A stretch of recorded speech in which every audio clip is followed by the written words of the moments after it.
All right. Well, welcome everybody to what I think is now our fifth? Yes. Our fifth live Sunscreen podcast. So very glad we were able to make it this far.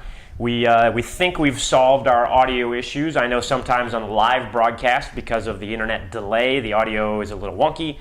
So going up to YouTube will be a clean audio feed with lav mics and everything, so the audio should be much better for that one. Huzzah. We don't have any special guests today, but we do have myself, Tony Armour, Executive Director and co-founder of the Sunscreen Film Festival. With me is Brad Sibbersen, a local novelist, screenwriter, movie critic. Any other classifications you'd like? Mad Pimp. Mad Pimp. And Tyler Martinolich. I'll let him introduce himself. Programming Director for the Sunscreen Film Festival. And any minute now, strolling in the door should be our resident superhero. Superhero who is a real-life superhero and who's been featured in Rolling Stone, numerous other magazine, newspaper articles, and in the HBO Emmy-nominated documentary Superheroes. So he should be here at any minute, but we can get started without him. One of the things we wanted to start out with today is talking about some festival news. The opening of the call for entries for the 8th annual festival should be coming up on September 1st, and I think here comes Superhero now. Yes, there he is. There's Superhero. Da, da, da. We just introduced him a minute ago, and we just started talking about the festival. And so, as I said before, this is Superhero, our resident superhero. He even has his superhero coffee mug. So, anyways, call for entries for the 8th annual film festival will be coming up on September 1st. Anything particular you want to? First week of September. Sometime in the first week of September, which hopefully we will have a new website launching around that time too. That'll be much prettier than what we've got now. So, also festival news we have coming up September 21st to the 23rd. Chris Wyatt, producer of Napoleon Dynamite, a bunch of other films, also a writer on the Disney XD series, Avengers animated series, and the Ultimate Spider-Man, will be doing a 3-day filmmaker workshop. And let me tell you, Chris is awesome. When it comes to doing any sort of filmmaker workshop or imparting his knowledge, you definitely want to take care of trying to sign up for this. It's going to take place September 21st, 22nd, 23rd at the Studio 620 in downtown St. Petersburg, 9 a.m. to 5 p.m.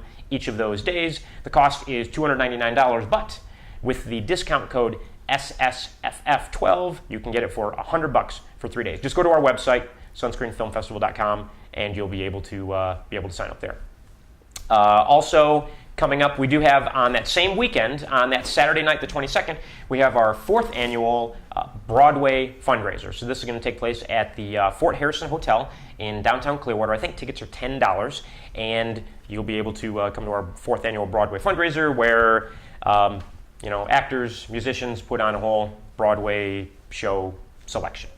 I know that's not a lot of details. I'll have more sampling. I'll have more details. Could you be more vague? Yes, I know. It's good though. It's good. Everybody always enjoys it. And there is. I said $10. I think maybe it's $30.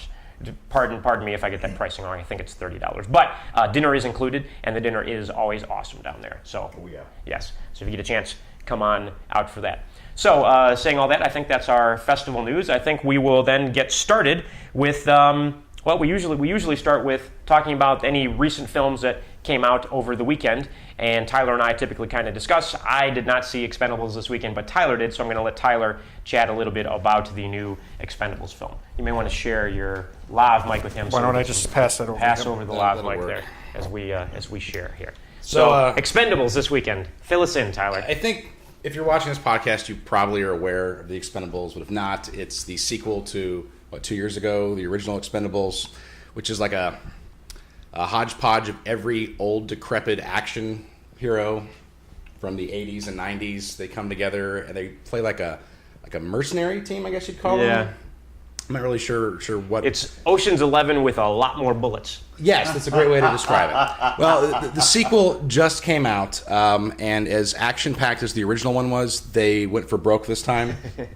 And anyone they couldn't get in the original one, they got to come into this one. So you have like Chuck Norris added to the cast. You have Jean-Claude Van Damme, who plays the bad guy in this one, and he is the one actor who's a total standout in this. Like, you normally don't think of Jean-Claude Van Damme as being an actor. I say you just shocked me. I know, but I don't know, though. You saw JCVD. Yeah, oh my God. Which is fantastic. It is. Which takes you by surprise. And in this one, he plays the most phenomenal bad guy. And there's a scene in maybe 10 minutes in the movie where he, spoiler, kills someone very unexpected from the original. And that sort of sets them on a course for this gratuitous revenge fantasy for the rest of the movie. There's absolutely no plot other than that. I mean, literally, it's your typical action hero show from like the 80s where the best friend gets killed or something like that, and then it's a revenge fantasy. The rest of the film is him just kicking ass, going which is nuts. basically what they do. But they add a much younger actor to the cast this time in Liam Hemsworth. Yeah, Thor. No. Chris Hemsworth. Chris Hemsworth, I'm sorry. Is Thor. The other Liam one. is the younger brother. The younger brother who was in Hunger Games. Hunger Games, was he? He was also in Snow White? No, that's Thor that was in Okay, now I'm Snow confused. White. They look exactly the same. Yeah. But he plays this young sniper back from Afghanistan, and he's really no more complex of a character than being the emotional foil that drives the story. Right. There has to be some sort of sappy element to make you care about them killing everybody. But it was a really fun movie. If you aren't into old action movies, though, you're not going to like it because they spend an inordinate amount of time literally slowing down the action so that they can trade one-liners that they're famous for. So, Yeah, it was interesting. One of the things that some industry insiders have been saying about this film is like, we're not sure.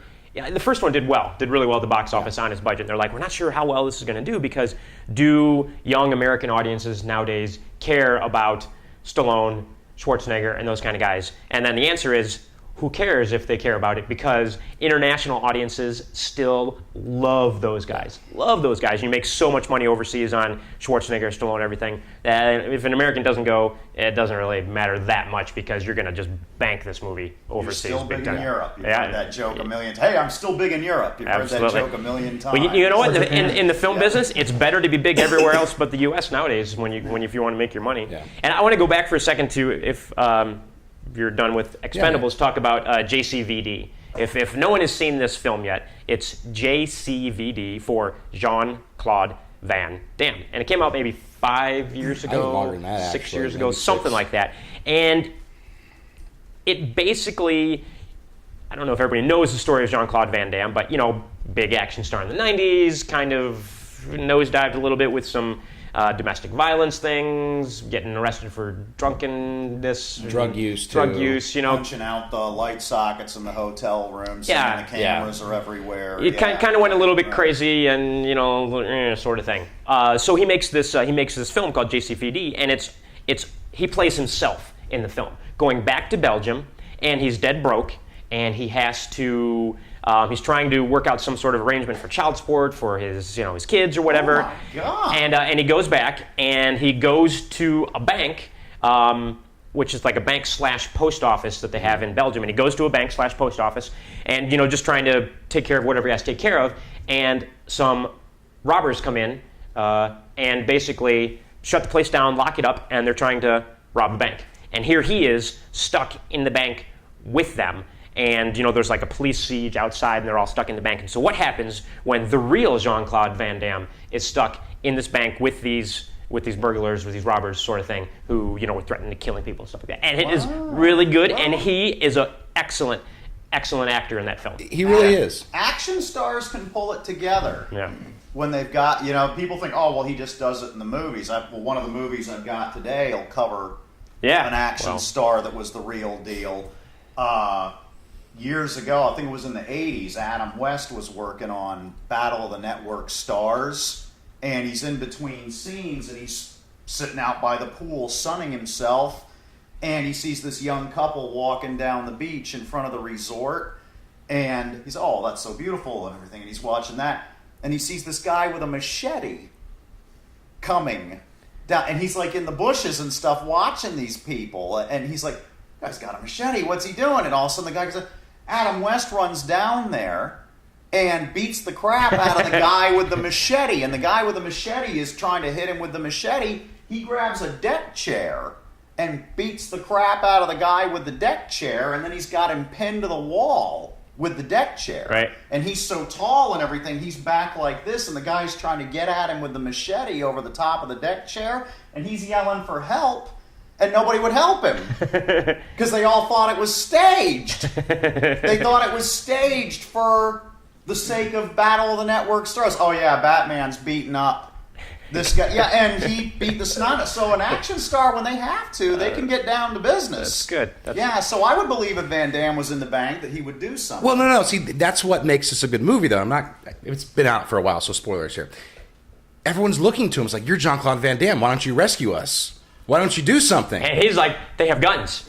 Like, I'm a normal person. If they shoot me, I'm going to die. And he ends up getting his ass kicked at one point in the movie. Yeah. And it sort of deflates him. It almost like pops the pomposity, I guess, of just his mythos. Wow. And it really brings him down to a human level. I mean, it's good. It's really good. Surprising. You just don't expect it out of him. And it's really phenomenal. And there's one point in the film where he basically, everything kind of goes dark around him, and he's spotlit, and he turns to the camera and faces the camera and speaks directly to the camera. And the camera and the chair that he's on kind of rise up into the ceiling, into the rafters, while he's sitting there giving this long monologue into the camera about who he is and that sort of thing. And you're like, holy cow, that's Jean-Claude Van Damme. He's a real actor. This guy can act. Now, that's shocking to me, because I remember I was going to say, if anybody I would expect to be the breakout in the Expendables cast, it's Dolph Lundgren. Well, because Dolph has proven it. I was just going to say, they made a movie years ago called Universal Soldier, and Van Damme was a block of wood in that movie. But what they are these soldiers that got killed in Vietnam, and they've been zombies all these years, and the government uses them to go on special missions and this sort of thing, and Dolph gets wise to it, and he escapes, but he still thinks it's Vietnam time, and he gives this big, long, rolling monologue while he's walking through a grocery store with a Desert Eagle in his hand about how he's going to win the war, and Van Damme was a block of wood in that movie. I think his big line was, "I just want to go home, Sarge." That was his big line. Every time Dolph says something like, I'm God, and this is retribution, and it's here now, and he's, "I just want to go home, Sarge." That's his whole line in the whole movie. But Dolph, and I can think of two other films with Johnny Mnemonic, where he played Street Jesus, and he pulled Henry Rollins apart with his hands. He was awesome. Finally. Yeah, he was awesome with that. And there's a third one I'm trying to think of too that but anyways, I would picture Dolph being the breakout guy. They don't give him a lot of lines. The lines they do give him, he's always the comedic element in the scene. Right. From the original one, he's if you've seen the original one, he sort of goes rogue in the original one. You don't really know what he's doing, and then he comes back around at the end. They're sort of playing off that, and now in this one, he's just completely insane. But they spent a lot of time in the Expendables talking about who these people are in real life, and sort of like factoids that if you're a trivia buff, you'd know. Right. Dolph Lundgren actually is a Rhodes Scholar. He has a PhD in astrophysics. I mean, he is a genius. And chemistry. Really? He does. I mean, he was actually going to be a chemical engineer, and then someone saw him and was like, you could... Rocky IV! Pretty much. They came down to 500 guys that auditioned for the part of Ivan Drago. They came down to 2, and he ended up getting it. Yeah. Mm-hmm. So they use that, and it's like, you wouldn't know this, but he's got a degree. I mean, they play up his actual personality, and then they get trapped in a cave about halfway through the movie, and he has to create a bomb, and he does this like weird science chemical thing with all these different rocks he's pulling out of the wall and makes this bomb. And it's really it's the full Captain Kirk in the episode versus the arena when he played the Gorn, when he has to make the. Which, did you know that MythBusters did that to see if they could create using bamboo and all the chemicals and stuff that they found, see if they could create the gunpowder? It's like, come on, why MythBusters? Why would you even bother trying to replicate? That. Of course, it didn't work. Yeah, but I'm actually tired of that show. That when they stopped busting myths and just started watching TV all day and movies, it's just like, come on, guys. I know, right? Here you go. Put it on the microwave. There you go with the action hero mythos. Why didn't it work? Well, because you're a bunch of dorks and he's William Shatner. That's right. That's why it worked. There's the action. I think I was saying a couple of weeks ago in here, when Shatner walks into the room, everyone just kind of, Of course, it's going to work for him. Well, and you know what? That's right. actually the perfect explanation. He is just wills it. if you're an action hero, the Higgs boson particle works specifically for you, right? And creates whatever you need to happen in that moment of the film for some to be idiot said successful. to me one time, "Well, Captain Kirk beats up all these aliens, and they're 5 times stronger than a man." I said, "Yes, he does, and that's it. There's no question." Yeah, that's just all there is to it. He's got the action hero aura, the mythos, the everything working for him. And that's the end of the story. You don't question it. You just sit there and go, oh, good, he did it. But a film that kind of plays off of that, a film that I actually really liked that didn't do well, a lot of people are like, is The Last Action Hero. I remember it. Remember The Last Action Hero? I'm the only one who's never seen that movie. There's a horrible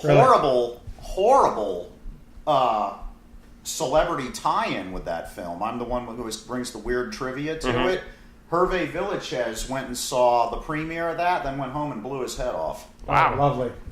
And for those of you who don't know, The Last Action Hero is Hervé Villachez also was Tattoo in the original Fantasy Island. And Knick-Knack in the Bond and Knick-Knack films. in the Bond films. But The Last Action Hero stars Arnold Schwarzenegger, came out around 1990-ish, 91 maybe. And what it is Schwarzenegger in his action hero world as an action hero gets transported to real life. Yeah. And then when he gets transported to real life, all of his action hero stuff doesn't work. He tries to punch out the window of a cab and he breaks his hand because you can't just punch through the window. Explode when he puts a few rounds. Yeah, he put a few rounds into a trunk as the car driving by, and he's like, looks at the gun like, what's wrong with it? The car didn't explode. Yeah. And it's got some cool stuff like that. Shane Black, I believe, is who wrote it.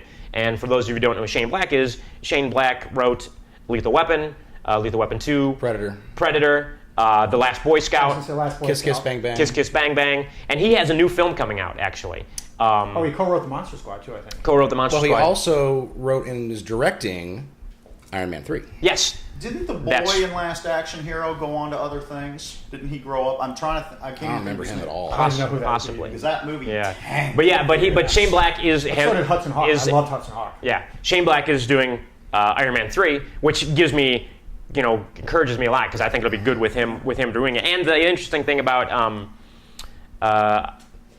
Shane Black, maybe it's not interesting at all, but here's a little Shane Black story that I have for you. I was in LA a few years ago, and I was at a friend of mine's house out there, and she had some neighbors that came over, and we were playing one of those like charades type games. But it wasn't charades. It's like you write some movie stuff on a bunch of pieces of paper, you throw them in a hat, you pull them out, and you're on teams trying to, and you have to guess what these are, whatever. So it was myself and a friend of mine and this other guy on our team, and we were kicking everybody's ass, just crushing everybody with the movie trivia. And turns out that this was Shane Black that was on my team that was doing all the movie stuff. And so after he left, everybody's like, you know who that was? I was like, I don't know. That's odd. You met Shane Black when you were in LA. I met Fred Decker, the other guy who made the Monster Squad. Right. The guy who wrote it. So.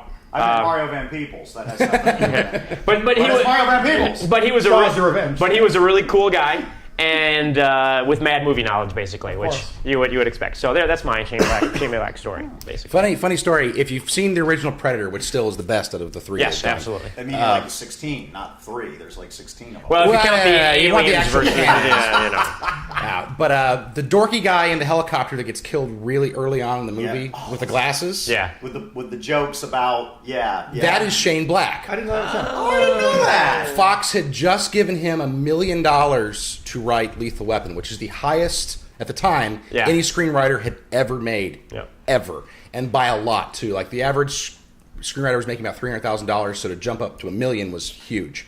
They were so nervous that he would fuck up and go off the reservation that he wasn't even an actor. They stuck him in that movie because the same guy who was producing Lethal Weapon was also producing that, so he could keep an eye on Shane the entire time.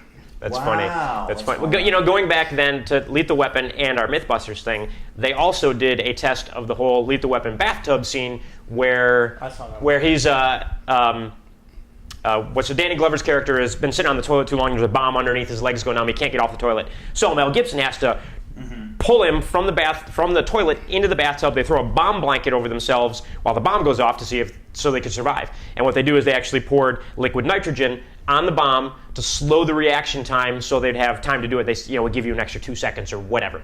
So Mythbusters tested the whole thing. One, the bathtub and the bomb blanket would protect you from a C4 blast as large as intended. You would survive. And 2, the liquid nitrogen aspect also would work. Not only would it give you 2 or 3 seconds, it would actually give you 15 minutes to get out of there with the whole liquid nitrogen thing as well. So, anyways, the little trivia regarding that as well. Like he was saying earlier, it just made me think with Last Action Hero, the people that, like you said with JCVD, people would think that, oh, they've got guns, that's no problem for you. Because remember in Last Action Hero, Arnold got shot at the end. Yeah. He does, and he's shot when he starts bleeding. They had to get him back into the film world where having half your lung blown out was only a flesh wound. Right. And he could live through that. Yeah. And that's why people would think that, oh, they got guns. Of course, they're going to nick you here and there and stuff, but you're still going to get them. Yeah, yeah. He's some duct tape. Right. He's literally shut like Rambo, and you're back in business. And again, I hope we're not giving any spoilers away here because the movie came out 22 years. You need spoilers for a 25-year-old. 22 years ago, but yeah, he is about to die. They get him through the movie screen into the movie world, and they're like, "What are you complaining about? It's just a flesh wound." Yeah, and he's fine. Yeah. And his chief is that typical loud. I remember. He was in 1941. He was one of the tankers in 1940. He's got that big loud voice, like it. And then he's the typical. Right. This is just a flesh wound. Get up. Yeah, right. Exactly. Yeah, you're right. Yeah. But segue to more cameos, though, which is another point we want to talk about here in a second. In Last Action Hero, there's a lot of good cameos too from action movies at the time. You have. What's the guy that played the T-1000 in... Robert Patrick. Robert Patrick, remember? Great he actor. chases the daughter down and like puts the picture up to the window and says, "Have you seen John Connor?" Do you remember that from Last Action Hero? I don't, actually. I don't think I'd have to watch that again. And they had the cat from that horrible Paula Abdul music video that was going out at the time. Yes, yeah, they do have shows up. that. There was a lot of weird, random cameos in that. Yeah, and so speaking of cameos, because these films do all these cameos, we were just discussing a little earlier. Does anyone know, and I just informed these guys earlier, how a cameo was invented? The whole term cameo for a film was invented during the film Around the World in 80 Days. Because the guy who was producing the film at the time, and this information comes directly from Turner Classic Movies and their very distinguished host, who the original, not the horrible Brandon. Yeah, the one from like 1950 something, basically. So I can't remember the guy's name on Turner Classic Movies, but he's the host, and he always gives you these interesting factoids and stuff like that. Yeah, with the white hair. Oh, that guy drives he me speaks crazy. in a very distinguished manner, like he's a professor from Oxford instead of My problem with introducing that guy, classic though, is films. whenever he shows like a film that's a little off the beaten path that he's not a fan of, like say a Vincent Price film, he'll just give it the kind of very short intro, and you can just see him going. Yeah. I just want to smack him. But the story is that the producer of that film, whose name I can't remember, was trying to get all of these actors just to do a one-liner, show up for a minute, and back then it was just called doing a bit part. Right. And nobody, for example, Frank Sinatra, didn't want to show up in your film and do a bit part. So he invented the term cameo and basically sold it. I need you to do a cameo in our movie. Come do a cameo in the film. And they're like, I'll do a cameo for your movie. It wasn't called a bit part. It's a cameo. Holy moly. So that film invented the term, and that producer invented the term cameo because he got Frank Sinatra and several other actors to. Wasn't it also called pulling a Hitchcock at some time? It probably was. You get somebody famous to walk through, maybe say something. It's called pulling a Hitchcock because he used to do that all the time. Probably because Hitchcock appeared in all of his own films. No, not all of them actually. Well, but of majority, of a large number of his own films. Huh. My favorite cameo of his was in Frenzy, where he just appears floating. Or no, I take that back. That was in the trailer. He's just in the crowd when they find the dead, naked body. Yeah, he's walking across the intersection in Psycho. Oh yeah. Mm-hmm. Yeah. Mm-hmm. Yeah, a lot of little cameo things like that. In the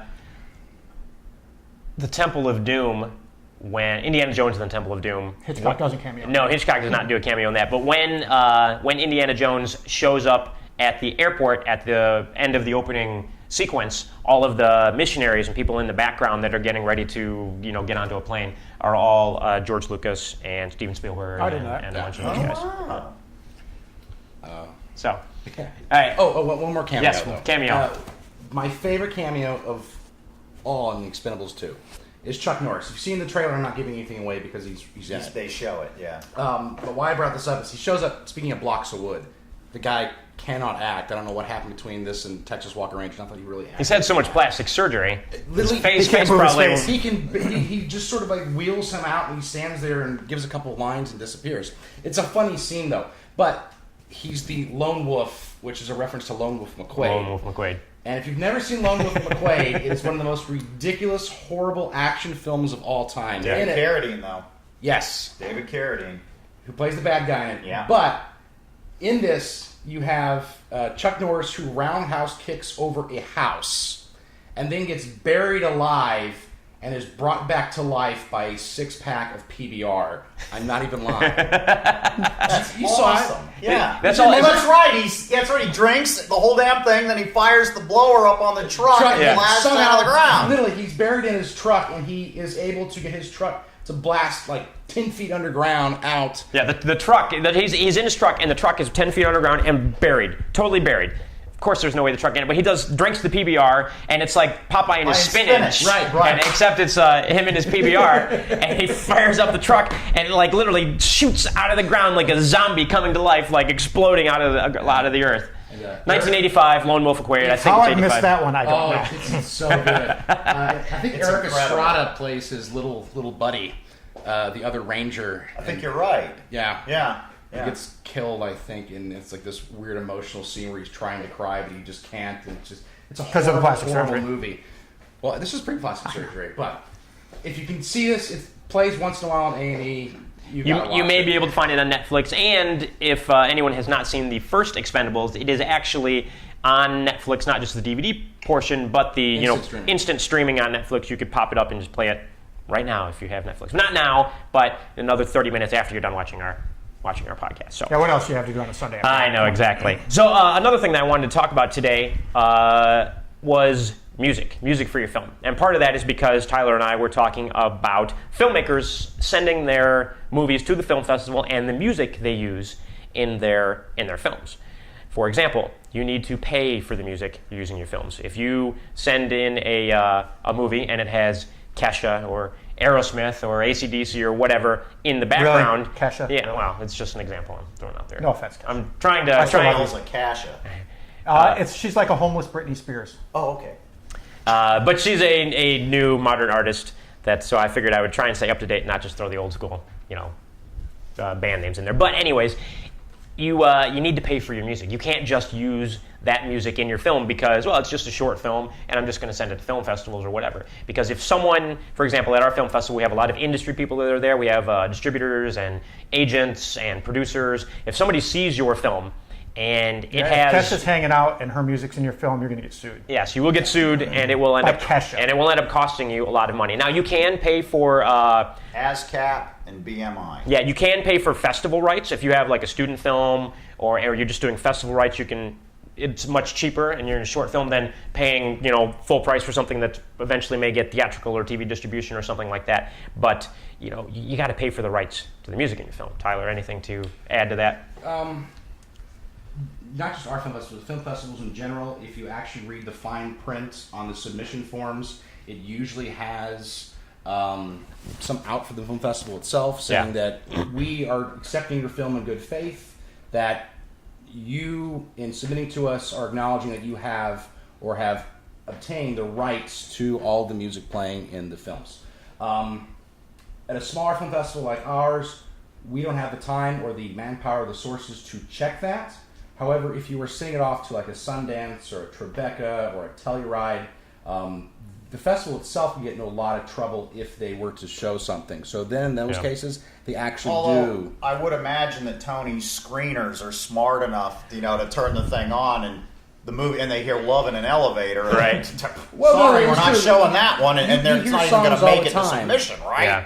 Well, we do. If a film comes through, for the most part, a lot of the music is sort of generic soundtrack music, and it doesn't recognize it. But if I see a film and it has like "Love in an Elevator" in it, I'm going to be like, all right, I'll just shoot this filmmaker an email if we're going to put it in the festival and ask them, do you have the rights to this? Because it stands out so much, Well, compared something to, like that should be noted in their credits. And it should be in the credits, and it should say in the credits. I remember years ago when I was working for HSN, we'd sell boom boxes and stuff. To show how long ago I worked for HSN. And we had the audio operator had to have a little chart right there with them, and anything that they played in that boombox, they had to take out, and it was above a certain amount of time too. I want to say it was 30 seconds. Yeah, but that if I remember correctly. But that doesn't apply anymore. That doesn't apply no, anymore. It doesn't apply anymore. Well, there you go. You're even more screwed. Yeah, you have but 5 have to seconds. Write down 5 seconds. Yeah, it could be anything. It could be 1 second. You gotta, you know. They'd write down every single thing, and HSN would pay the fees. Yeah. Well, like I'll give you a little example. I have a documentary, shameless plug for my documentary, called Running with Demons that is out on the festival circuit, and you can go to runningwithdemons.com to see more info about the film. But there is a part in the movie where, in the background, where we're filming, they are playing a Tom Petty song, and the dialogue that takes place with Todd Crandall, who we follow throughout the film, we have to have in the movie. You know, we don't want to cut this part out. It's a good part, but there's Tom Petty playing in the background. So we're like, well, the ugliest man in rock and roll. What you know? What can Rick Ocasek. Yeah. What can we do? You either cut it, or what we ended up having to do is we had to have, even though this is a documentary, we had to have Todd re-record all of his dialogue, lip sync in, and replace his dialogue, and put different music in the background because we could not pay the $100,000 it would have cost to have that 5 seconds of Tom Petty song in the background. And just to let you know, much? Probably right. It could be anywhere from 50 to 100K. Wow. And just to let you know how much, if you're getting like well-known popular music like that, how much it costs. Our documentary, we had the band, multi-platinum 80s rock band Tesla, do the soundtrack. And the soundtrack cost double what the production costs of the film were. So our film went up by, 2 times what it would have normally cost just by having the music. Tesla did the soundtrack for your... Yep. Uh-huh. And we had Tesla's guitarist, Dave Rude, actually did the original score, which was really good. Decadence Dance was their big hit, wasn't it? No, that was Extreme. That was Extreme? Yeah. Okay. Tesla was a Love Song and Signs. Yeah, they when covered did Signs. the 5-man acoustical jam. They are actually the band that kicked off that whole acoustical craze of the 90s. Basically, the MTV's Unplugged was all because of Tesla's 5-man acoustical jam thing that they did, which they only did because they were at a concert somewhere. I think it was Philly, and something went horribly wrong, and they weren't able to use any of their instruments and things like that. So they ended up having to do the whole set acoustic. Oh, wow. And it got recorded and turned into a live album, and was a huge, huge seller back in the day. Yeah. So, not to discourage any filmmakers out there either, because you can find almost like it, like Vanilla Ice, almost like it, songs out there. YouTube will offer you music to put over the, to use as your soundtrack and that kind of thing. You can buy royalty-free box sets of DVDs that have jazz, space, rock, and you'll find something in there that fits what you're doing. Yeah. It's still kind of expensive though. There's plenty of royalty-free websites out there. Yeah. Right. If you have your heart set on using anything but a Beatles song, essentially, you can negotiate prices, and it's totally dependent on what your venue mode is, whether you're going theatrical, DVD, is it for new media, internet, is it just going to film festivals? If it's going to film festivals, what category is it in? Right.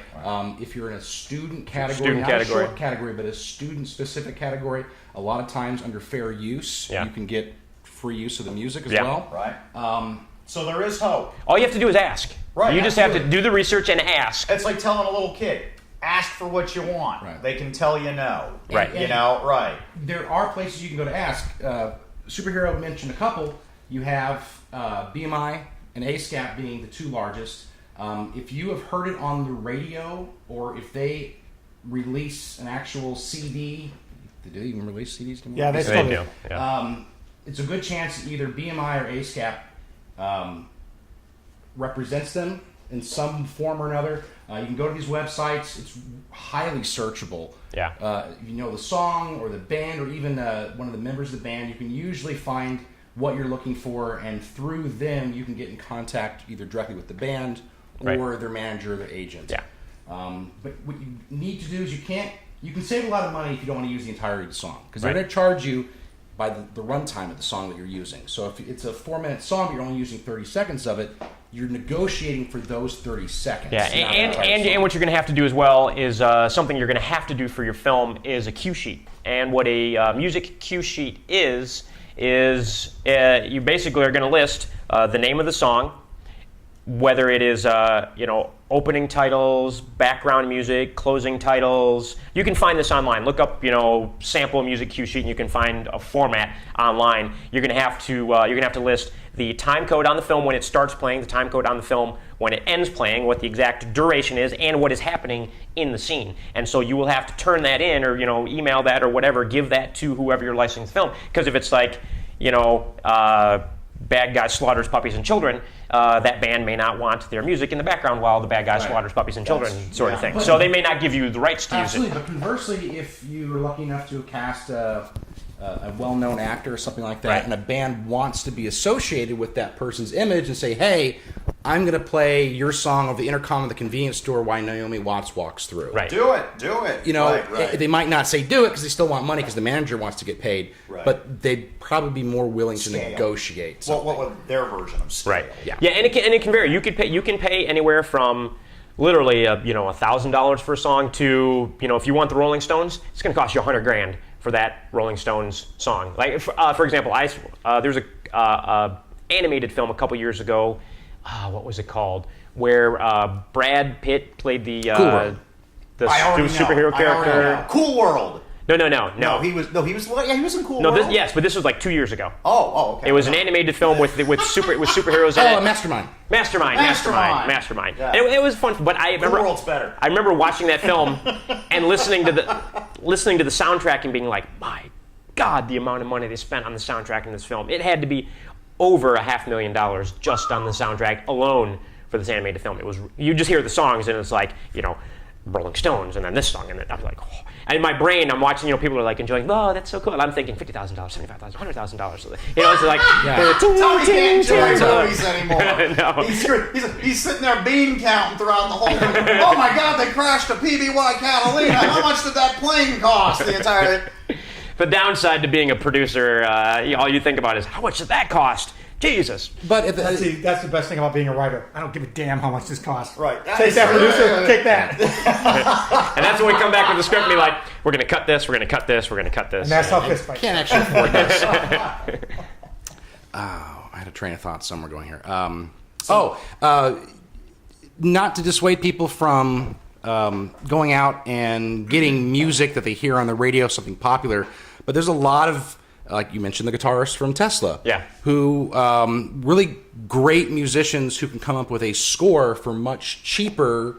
And they want to do and music. They do. Something original. Music. Trent Reznor does soundtracks nowadays. Absolutely. Les Claypool is on the soundtrack of so many animes. Yeah. You wouldn't believe it, like Ghost in the Shell and stuff like that. That's his thing. And he's considered to be one of two of the best bass players in the world. It always goes back and forth between him and Geddy Lee. So you can get really talented guys. Absolutely. Yeah. And you're getting something that is crafted for your movie specifically. Right. Which, was there any songs in Indiana Jones other than the theme song that you can remember? Think of Jaws. Yeah. Think of Jurassic Park. I mean, they have these iconic sounds. Yeah, and think of the soundtrack, like the soundtrack for Raiders of the Lost Ark or Star Wars. If you are a nerd like I am and you listen to, back in the day, you listen to the whole soundtrack, those soundtracks are awesome. Right, you remember exactly where you were in the movie, what was happening. Some movies you're not going to get around it either. Like if you're making a period piece, if you're making a Vietnam War film, get ready to spend a lot on Jimi Hendrix and the Doors. If you're making a World War II film, get ready to spend a lot on the Glenn Miller Orchestra. And the reason is because it transports your audience there. So you don't have a choice. You need it. And what you can do to actually make it cheaper is you can have somebody cover the song. Absolutely. If you don't use the original Glenn Miller band song for your World War II era film, have somebody do a cover, so all you're actually paying for is the rights to whoever wrote the song. You're not paying for the recorded rights. There's a difference between the performance rights and the composition rights. Is that a huge monetary difference? Absolutely. You can big time. You can save a lot of money by having somebody cover it. So if you wanted somebody to cover Love in an Elevator, you have your your boys down the street that are in a band cover Love in an Elevator, and you're paying, maybe a third or less than what you would, And a lot of people are confused about what public domain is. I see this all the time with classical music. Yeah. Yes, Wagner's been dead for, 500 years or however long it was. But someone current played that orchestral piece for you. Maybe it was, if the London Symphony Orchestra. Right. They perform that. They own the performance rights, not necessarily the actual sheet music that they played, but the rights itself. So don't get that confused. Yeah, so get your high school band to do something from Wagner. Like the Flight of the Valkyries, and you can use that. There's actually entire movies that are public domain. Yes. I was surprised. I found Boy in the Plastic Bubble with John Travolta. That's public domain. Really? Yeah. They throw that when they give you a DVD full of movies. Yeah. That's on there. Right. Believe it or not. Things like, I wouldn't have thought that, but there's actual movies that people just let the rights go. And as far as just bad legality. As far as those free play music sites as well, there's one site that we actually use some of the music for the podcast. It's called Incompetech.com. Incompetech. Incompetech. It'll be on the beginning of on the YouTube thing. We need a graphics engineer to do this here, but Incompetech.com, and Kevin MacLeod lets you use all of the music on his website for free. All you have to do is credit him and say music by Kevin MacLeod, because then what he does is he gets people to approach him to pay him to do original scores and original music. So little plug there for Kevin MacLeod. And there's actually a lot of artists out there now that are into giving out royalty-free music. Yeah. One that sort of pioneered this new movement was Moby. Yeah. Actually, Moby has his own website separate from his, normal website, where it's just royalty-free music, where he's gone back and released a ton of his old catalog of songs that you can use completely free. All you have to do is give them a cue sheet, let them know how you are using it, when you're using it, and how you're distributing the film. He did the soundtrack to Heat. Did he? Yeah, Mm-hmm. Well, and another interesting thing that Moby is doing right now as well is, this is something new that he's just done, is he came out with a whole new album, but he didn't record any of the music. He only wrote the music for this whole new album, and he released all of the sheet music for free to anybody that wants to make their own versions of his music that he created, basically. Wow, that's cool. Very cool kind of thing. Kind of going one step into the evolution beyond iTunes and being able to, download a song. Now you get the sheet music and you create your own song, but it was written by Moby, basically. Really cool. But people do take this seriously.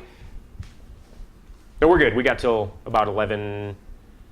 We got a few minutes. Yeah, we still have a few minutes left here. Oh, okay. Well, I was just going to say we usually go 45 minutes. Yeah, we usually go about 45, but I think we have actually a total of 56 minutes is our total. Oh, okay. But we don't want to bore. We don't. No. But I'll give you. Shut it off. We just keep talking. Whoop, there you go. You're done. We're not, but you're done. It doesn't matter. I'll give one more story from the film festival. How people actually take this seriously. I think 3 years ago, we have a trailer that runs just pictures from the film festival that runs in the theater while people are walking in before we get to the actual movies during the festival itself. And we had a Black Eyed Peas song that was playing ad nauseum, and I wanted to kill myself after the week of hearing this. But I actually got 5-6 phone calls and a bunch of letters in the mail, cease and desist letters. Someone came in, heard the song, and reported us to ASCAP, and ASCAP was the one that was calling me. Really? Didn't like that. They were really pissed. They left me some really nasty messages. So I guess Brad didn't get the rights to it. He just threw it in there. That was a few years ago when we, the person that we had doing that, we learned the lesson and used royalty-free music for the background. And no one wants to hear that song over and over again anyway. No, exactly. But that's my sunscreen story. Yeah.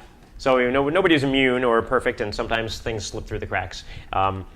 This doesn't really segue into it, but something I wanted to talk about because I knew Superhero here would be able to discuss it quite well, is that the new trailer for the new Red Dawn is out now. So is this like China invades this time? Because No. Here's the thing. So this version of Red Dawn has actually been sitting on the shelf for about 3 or 4 years. It's been done for years now, and MGM, who owns it, has been going through bankruptcy, and so they've not been able to release it. Once MGM sorted their stuff out and was able to release the film, they also now decided that they had to change China being the invaders because China is now this huge and new emerging film market. They wouldn't be able to release the film in China if the Chinese are invading America. Right. So they had to digitally go in and change everything from China to North Korea. Yeah, that's right. How the hell are the North Koreans going to invade America? The place is the size of a postage stamp. It makes no sense at all. It makes no sense whatsoever. That film historically, Red Dawn, the original one, turns up in so many things. Every few years, something new comes along that adds to the history of Red Dawn. Like in 2008, when the Russians liberated Ossetia from the Georgians, the Georgians ran Red Dawn 24 hours a day, back to back, on the networks. Really? To try and incite hatred, incite people to fight the Russians and everything. Every few years, something comes up where Red Dawn is involved. And for those of you who don't know, I guess, we have to keep saying things like this for those of you who don't know. Red Dawn is a movie that came out in 1984 where the Russians invade the United States, and a small group of high school kids basically have this guerrilla group in the wilds of Colorado that are fighting back against the Russians. And it's a good movie. And it is also instant streaming available on Netflix right now if you'd like to see Red Dawn again as well. It was at the height of the last big surge of the Cold War. And looking at it nowadays, it's a live-action cartoon. But when I was in the Navy, we're about to have a dog. That's my dog coughing, and he might be pulling cables out of all of our audio cables as well too. Yeah, he's doing all right there. Pete, you watch Red Dawn nowadays and you laugh through it. You literally, because it's a live action cartoon. But when I was a boy, I guess a high school student, when I was in ROTC in high school in the 80s, we were required to watch it. You were hoping the Russians would invade. And like, oh my in God. high school. And then when I was in boot camp in Great Lakes, Illinois, we actually had a class where we sat and discussed Red Dawn. Because people took it seriously back then. They thought this could really happen. They took it seriously. And I remember, too, the two petty officers had an argument over whether or not the one Russian soldier who lands in the paratroops into the football field with the RPK, as to whether or not he would have put it up and shot all the kids through the window of the high school like he did. He would. No, he wouldn't. Yes, he would. They took it seriously. Well, this was the Cold War. It was the Cold War. It just goes to show how much people's perceptions change and everything, because this was your tax dollars at work. We were having to discuss this in high school and discuss this in boot camp. And nowadays you look at it and you're doubled over laughing, watching the thing. But the Soviet Union was a legitimate superpower. It was at least plausible that they could pull they never Union. had the logistic ability to invade the But we didn't know that. But we didn't know We didn't know that, We right. didn't know it at the time. We know it now, but then they never had the they had logistic. one warehouse burned down, their whole economy collapsed eventually. Yeah, right. They never had the logistic. So we didn't know.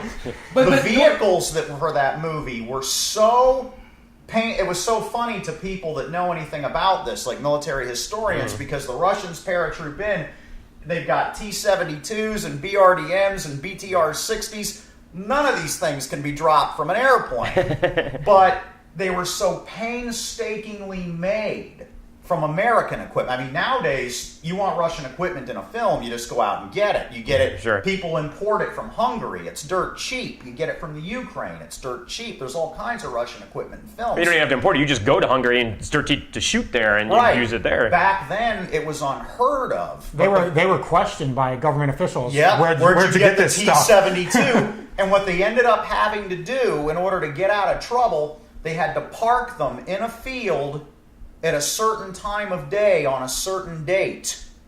And what the CIA photographed them from space to use them as comparison photos for looking for the actual vehicles. That's how good the vehicles were in Red Dawn. That's how close they were. Very cool. To accurate. The government, the CIA said, all right, but park them in this field, and then they satellite photographed them so they could use them as comparisons. But this is why we have superhero on they the only show. had one Soviet airborne smock. And you'll notice in the film, there they come. They come parachuting in again with their airborne smocks on. The colors are a little off. They only had access to one airborne smock, and they reproduced it, but they photographed it at like the end of a day, so the lighting was off. Right. And it made the colors look a little different. So all these ones that they reproduced are just a little bit off. Huh. And that was the reason why, because they photographed it at a time of day to make the lighting look different. Right. When they did the parachute scene into the high school, some of the parachuters got blown off of course and ended up in a tree. They tried to get down, and a party of hunters put your weapons down right now, drop them. They said, "We're Americans." I said, "Yeah," and I'm sure the Germans and said the same thing, and they thought they were spies, and they treed them and kept them there until somebody from the production crew found them and were able to convince the hunters, yes, they really are Americans. Yes, they really are, actors, stuntmen, whatever, and then the hunters let them out of the tree. I think they tell it. Isn't there a commentary track on the DVD or no? Yes. 'Cause I've heard that story. I can't remember where.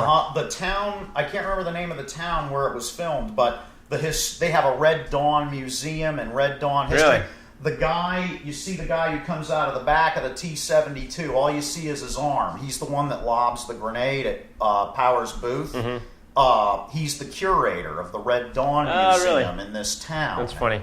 Where all they do is talk about Red Dawn. But the town was the size of they call it the Soviet invasion, because you'd see T-72s rolling down the street and everything like that, and it was like the biggest thing that ever happened to their town, and they've never let go of it. Well, and the film stars, for those of the people that don't know, the Brat Pack. It stars, the Brat Pack, because Sheen, Swayze, who else is in it? Patrick Swayze, Emilio Estevez, Charlie Sheen, C. Thompson, C. Jennifer Grey, C. Thomas Howell. Did you know? Jennifer Grey did not know she was working with Patrick Swayze on that film, and she showed up on the set. He came out of his trailer. She threw a fit. Didn't even say it, just saw him, said, "I am not working on this film," blah, blah, blah, blah, blah, and walked off into the woods. And Patrick Swayze went, "Oh, God." Walked off into the woods, talked to her for a while. She came back and agreed to work. Mm-hmm. So apparently something happened on the Dirty Dancing set that she never wanted to work with him again. And he had to convince her, you can do the job, yada, yada. I thought Dirty Dancing came out after. I don't know. Maybe they worked together in something else. Possibly. But, she refused to work with him and then changed her mind about it. How do they do this with North Korea, though? They can't even launch a missile without without having it explode. Get into the back. Oh, here's what happened. Made in Korea. You're right. Somehow the North Koreans are going to be able to invade the U.S. with planes and paratroopers and missiles, and completely ridiculous. Well, it'll be something for me to rip apart. Yeah. I got no problem with that. They take out Washington, I think. This is very unprofessional. I don't know if you can see this in the shot, but my dog is obviously very bored with what's going on here. I think he's out of the shot now, but Leah Thompson still ranks it as the most fun shoot she was ever on. Oh, I'm sure. When she showed up to do the DVD commentary, she brought the cowboy boots that she wore. Really? And she's a country girl, so the guns and everything like that were nothing new to her, but she never fired full auto before. Really? Not to interrupt you, but would you mind taking out the dog? Yes, you can open the door and take the dog out. So again, very professional shoot that we have going on here in studio today. Red Dog and girlfriend. It pops up in history every now and then. Like I said, in 2008, here it comes again with Red Dawn. It always comes. There's, the movie just keeps regurgitating itself. Historically, every few years. The thing is, it's a fun film, and there's so much history attached to it, regardless of whether it was good or not. Right. It's just going to stay in the zeitgeist forever. I will probably see the remake, but I'll only pay $4 to see it because there's a theater. I'll pimp the theater. Tri-City Cinemas in Clearwater. If you go to matinee screening, is only $4 to see brand new first run movies. Like Red Dawn. It's an older theater, but I saw Prometheus for $4. I saw. Whatever I saw last week for $4, so why pay $12 to go to the movies? You can pay $4. So I'll pay $4 to see Red Dawn. There's a scene in there that'll segue me into something else here that I wanted to talk about. Sure, yeah, today, and it's pretty darn we do have your superhero movie of the week that we want to get into as well. Do we have time? We're at we have time. 55 minutes. Yeah, we have time. This is serious. A segue into something what I call zero accountability. Okay. But there was a scene shot in Red Dawn, and you've seen production stills of it, where the Russians get pissed at the townspeople and hang a bunch of them from the sign at McDonald's. Mm-hmm.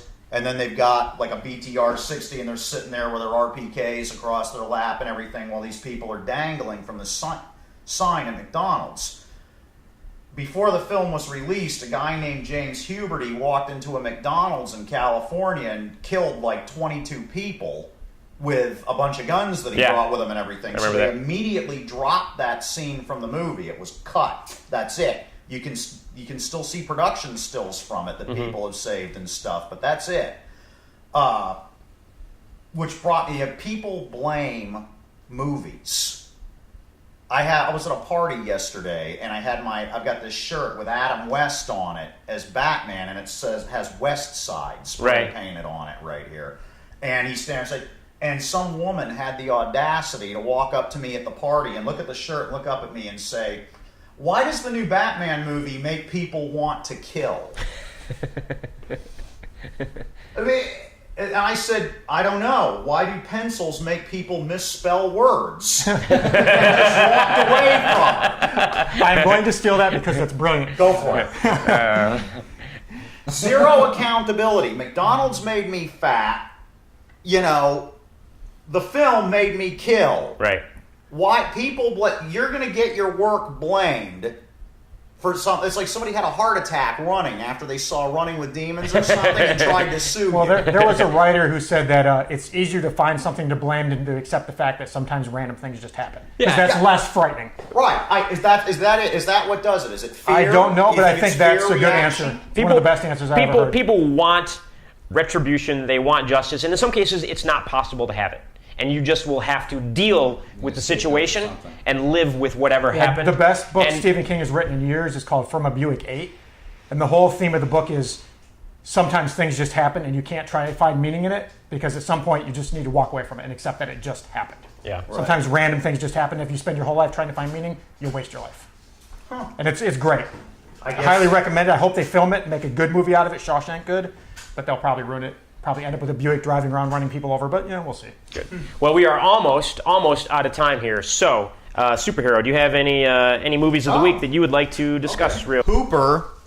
This is the movie, one of my movies of the week. Hooper is a film about stuntmen because Burt Reynolds started out as a stuntman in Hollywood, and he wanted to make a movie glorifying stuntmen, and he plays Adam West's stuntman in this movie. And Jan Michael Vincent shows up as a young new stuntman who he has a kind of a rivalry with. And they have a rocket-powered Trans Am, and they do a lot of drinking and brawling and having a good time. It's basically like Smokey and the Bandit, only with stuntmen. And it's just a great watch. That's the movie you want to see. What year do we got here? 77 maybe? I can't remember. 78. 78. So close. From 78. Mm-hmm. Yeah. Sort of a precursor to the Fall Guy TV series. Yes. Essentially. That's a good question. I wonder if it has something to do with it. I wouldn't be surprised. Something to do with the Fall Guy. It might. It wouldn't surprise me at all if it did. There's the culprit. That's what you're hearing in the background. Yes. We'll just keep him right here because you're going to hear it click, click, click, and then pause. And then you need your nails clipped. Then I always try to do a real superhero movie, too. And my favorite one of all of them is Special with Michael Rappaport. For no other reason, it's so well done and so well edited, you can't tell if the guy really has superpowers or not. He thinks he has superpowers, but there's a few instances in the film where like, well, how did he do that if he didn't have superpowers? And his friends are like, oh, well, yeah, but there's no way of really knowing. And Rappaport just seems like a really likable guy, like a guy you'd want to hang out with or something like that. You ought to see if you can get him to come to the festival sometime. He would be a fun one to come to the festival. Because he had his own show that followed The Simpsons for a while there, and he was in My Name is Earl, and he's a character actor just pops up a lot of places. Yeah, he's in True Romance. Yeah, he was in that one with the sharks, Deep Blue Sea. Was that it? Yeah, he was in that. Which I love that movie. I have a friend who said that he likes Deep Blue Sea better than Jaws. Oh, I'm not going to go that far. No, but it does star Thomas Jane. It does. Which Thomas Jane? Cool J rocks it the entire movie. Cool. Yeah, he does. But Special it's really more of a film about you don't need superpowers to come out on top, and it's really well done. And this was my pick for the superhero, if you want to see a superhero movie this week. All right, superhero movie this week. Right. Michael Rappaport. Great guy, great movie. And maybe one of these weeks we'll talk about the movie that I and a friend of mine, Todd Jones, I think are the only two people that actually like, Mystery Men. But we'll save that for another conversation, for another real superhero film of the quick film of the trivia week. on that one. All those characters are ancillary characters in a comic called The Flaming Carrot. They shot test footage of the Flaming Carrot, never used it, dropped him from it altogether, even though he's the main character. Wow. In Mystery Men. No idea. I had no idea that was And from the Flaming guy Carrot. that wrote Mystery Men is very interested in the real superhero community and actually did an interview very about cool. it a while ago. He wanted to know more about real superheroes. Very good. So, all right, we have rambled long enough, well over an hour today of, well, not well over an hour, slightly over an hour by about a minute or two here. But we hope you enjoyed our ramblings about film and entertainment and everything else. Sunscreen Film Festival. At the very least, there's a cute dog. Info at sunscreenfilmfestival.com if you have any questions, anything particular you'd like to talk to us about, or you'd like us to talk about. Yeah. And I hope to see you next week. Thank you.